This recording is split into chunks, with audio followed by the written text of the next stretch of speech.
నాగార్జున సాగర్ కు వరద పోటెత్తింది. Project inflow 173,581 క్యూసెక్కులకు చేరింది. దీంతో 8 గేట్లు 5 అడుగుల మేర పైకెత్తి 106,717 క్యూసెక్కులు దిగువకు విడుదల చేస్తున్నారు.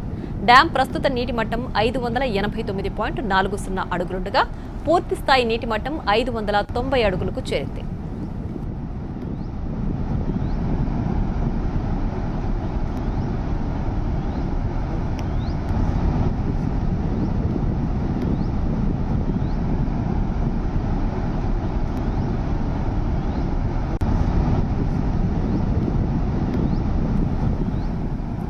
నాగార్జున సాగర్ కు వరద పోటెత్తింది. ప్రాజెక్ట్ ఇన్ఫ్లో 173,581 క్యూసెక్కులకు చేరింది. దీంతో 8 గేట్లు 5 అడుగుల మేర పైకెత్తి 106,717 క్యూసెక్కులు దిగువకు విడుదల చేస్తున్నారు. డ్యాం ప్రస్తుత నీటి మట్టం 589.40 అడుగులు ఉండగా పూర్తి స్థాయి నీటి మట్టం 590 అడుగులకు చేరింది.